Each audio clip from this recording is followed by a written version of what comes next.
이스라엘 민족의 구약 시대 때의 역사를 본다 그러면은 항상 네 연대를 기억하셔야 된다라는 말씀을 늘 드렸습니다. 1000년과 900년 그리고 721년과 586년 이걸 기억해야 된다 말씀드렸습니다. 나라가 세워졌을 때가 1000년, 남북 분리가 900년, 북왕조의 멸망이 721년, 남왕조의 멸망이 586년입니다.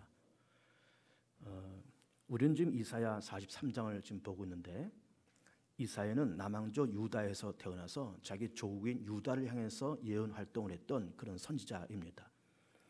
남왕조는 586년에 바벨론에 의해서 함락이 되지만 이사야가 활동했던 시대는 그 586년을 기점으로 해서 한 100년 전쯤에 활동을 합니다. 그러면서 이미 북왕조의 멸망을 목격했을 거라고 그렇게 보는 것이고, 또 북왕조를 침략한 아수르가 남왕조도 여러 번 침략을 하면서 아수르의 공격을 받으면서 여러 가지 전쟁을 하는 것을 경험을 했던 그런 선지자였다, 이렇게 볼 수가 있습니다.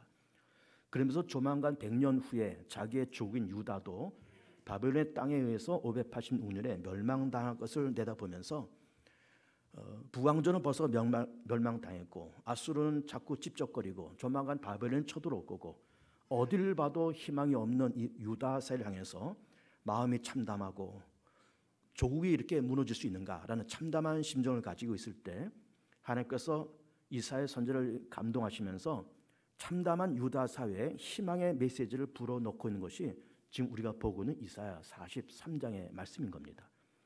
이 말씀 보면은 광야에 길을 내겠다, 또 물을 공급하겠다, 또 사막에 강을 내겠다, 이런 말씀을 하시고 있습니다.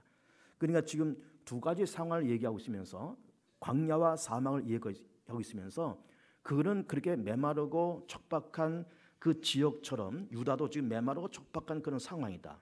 그러나 하나님의 은혜가 부어오시면서 거기에 길이 생기고 강이 생기고 물이 흐르면서 옥토와 같은 새로운 일이 만들어질 것이고, 거기에 들짐승과 승냥이와 타조도 그 모든 생명수를 마시면서 생명력이 약동하는 새로운 땅이 될 거라라고 하는 것을 예언의 말씀을 하시고 있는 겁니다. 그러면서 이 백성은 나를 위해서 지었나니 이 백성은 나를 찬송할 것이라, 그렇게 말씀도 하시고 있습니다. 유다 백성의 유다라는 말이 찬송이라는 말입니다.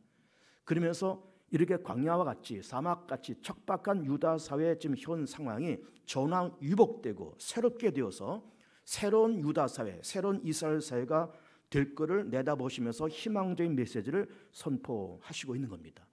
실제로 유다 민족은 586년 바벨론 침략을 받아서 전쟁을 겪고 70년 동안 포로 생활을 하지만은 돌아와서 이 사람들이 마음과 생각을 새롭게 하고 유대교를 만들고 그 새로운 정신과 새로운 성품을 가지고 새로운 예루살렘 사회, 새로운 이스라엘 사회를 만들었던 것을 우리 역사적으로 알 수가 있는 겁니다.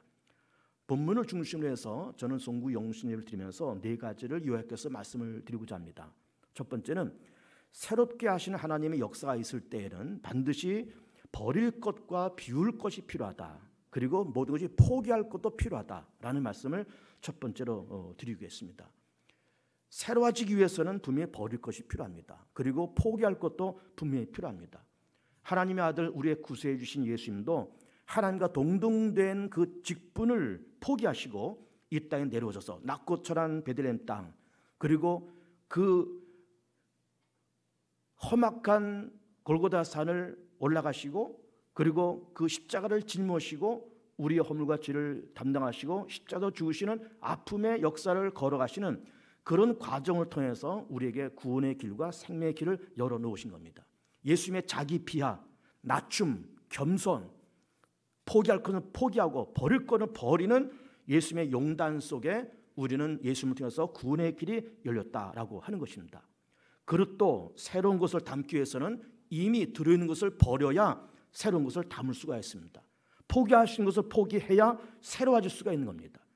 때로는 부부간에도 남편이 아내를 바라보면서 많은 것을 포기할 줄 알아야 되고, 아내가 남편을 보면서 포기할 수 있는 것이 있어야 되고, 부모가 자식을 향해서도 포기할 수 있는 것이 있어야 마음이 편하고 그때 새롭게 되는 역사가 있게 된다라고 하는 것입니다. 우리는 2018년을 지나가고 2019년도를 맞이하면서 정말 내가 버릴 것이 무엇이고 비울 것이 무엇이고 포기할 것이 무엇인지를 깨달아서 버리고 포기하고 비우면서 2019년도를 맞이하는 그런 복 있는 성도들 되길 축복합니다. 두 번째로는 너희는 이전 일을 기억하지 말라고 말씀합니다. 2018년도를 뒤돌아보면서 아쉬운 것이 많고 서운한 것도 많고 섭섭한 것도 많습니다. 잊어버립시다. 다 털고 2019년도를 맞이합시다. 희년은 50년 만에 한 번씩 오는 이스라엘 민족의 놀라운 절기입니다. 희년은 모든 빚을 다 탕감해주고 농사를 짓지 않고 종들을 다시 내보내고 땅을 쉬게 하면서 그러면서 모든 이스라엘 사회 경제, 문화, 종교 모든 어떤 새로운 제도를 만들어서 새롭게 출발하는 것이 희년의 그런 문화였던 겁니다.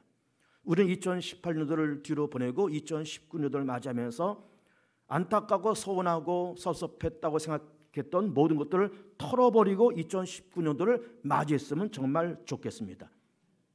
희년 같은 그런 역사, 포기할 것은 포기고 탕감할 것은 탕감하고 덮을 것은 덮고 새롭게 할 것은 새롭게 하면서 새로운 한 해를 맞이했으면 좋겠습니다. 우리나라 정권이 보수 정권, 진보 정권이 왔다 갔다 하면서 보수 정권이 집권하면은 그 전에 있었던 진보 정권에 대해서 과거 청산, 적폐 청산하면서 정치 보복을 하고 그 다음 정권이 들어서면 그 전 정권을 또 정치 보복을 하고 적폐 청산하면서 정치 보복을 하고 그러면서 그런 여러 가지 적폐 청산과 정치 보복이 꾸준히 그렇게 왔었습니다. 노무현 대통령이 자살한 것, 이명박 그리고 또 박근혜 대통령의 구치소에 들어가 있는 것, 그 모든 것 속에는 적폐 청산이라는 그런 명분 하에 정치 보복의 성격이 강하게 있다는 것을 보게 됩니다. 어느 정권이 다시 또 들었으면 문재인 정권을 또 정치 보복하는지 알 수가 없습니다. 어느 정권이 들었으든 과거에 그 정권이 무엇을 잘못했던 어떤 시행착오 있었던 그걸 다 털고 덮고 적폐 청산, 과거 청산 물론 잘못된 것은 우리가 이걸 다시 반복하지 않아야 되겠지만 역사를 통해서 타산지석으로 삼고 그러면서 됐던 것은 반드시 해야 되고 안 됐던 것은 반복하지 아니하면서 그러면서 과거를 덮고 새롭게 출발할 수 있는 그런 새로운 정치 문화가 이 한반도에 자리를 잡았으면 좋겠습니다. 교회도 마찬가지고 국가도 마찬가지고 개인적으로 마찬가지고 쌓여 있었던 그 적폐를 과거를 털고 잊어버리고 덮고 나갈 수 있는 용기와 결단이 우리 모두에게 있었으면 좋겠습니다. 우리는 과거 20세기를 지나오면서 아픔의 기억들이 많이 있었습니다. 일제강점기, 6.25 전쟁, 60년대, 70년대, 80년대 초반에 군사 독재 정권 그렇게 하면서 우리는 많은 아픔의 그런 상처들이 있었습니다. 그러면서 그 모든 것들도 정말 강단에서 돌을 맞을 거를 각오하고 말을 하지만 정말 잊을 것은 잊고 덮을 것은 덮고 더 이상 거론하지 말고 일제강점기에 대해서 더 이상 거론하지 말 건 거론하지 말고 6.25 전쟁에 대해서 거론하지 말 건 거론하지 말고 독재 정권에 대해서 거론하지 말 건 거론하지 말고 잊어버리고 과거의 시행착오는 반복하지 않는다는 결심을 갖고 좋은 것은 더 좋게 만들어야 되겠다는 그런 각오를 갖고 덮을 것은 덮고 새롭게 출발할 수 있는 그런 멋있는 문화가 한반도에 자리를 잡았으면 좋겠습니다. 교회도 2018년도 지나오면서 아픔과 서운함과 섭섭함 다 덮고 새롭게 출발하면서 2019년도를 새로운 몸과 마음과 정신과 각오를 가지고 맞이했으면 정말 좋겠습니다. 세 번째로는 이전 것은 기억하지 말라고 말씀합니다. 이전 것은 기억하지 말라고 하는 것은 과거식대로 살지 말라는 겁니다. 2018년도에 살아왔던 그런 모습으로 살지 말라는 겁니다. 젊었을 때 살았던 그런 방종했던 삶으로 살지 말라는 겁니다. 믿지 않았던 그런 불순종과 그 불신의 삶을 반복하지 말라는 겁니다. 그런 식으로 살지 말라는 겁니다. 하나님께서는 이 사회를 통해서 유대 사회와 북왕족 이스라엘 사회를 향해서 이전 일을 기억하지 말라고 하는 것은 과거의 모든 기억을 지워버리라는 말이 아니라 너희 조상들이 범죄하고 타락하고 하나님 버리고 제사 폐하고 율법을 폐하고 믿음 없이 살아갔던 그 방종했던 삶으로 그런 식으로 더 이상 반복하면서 살지 말라는 겁니다.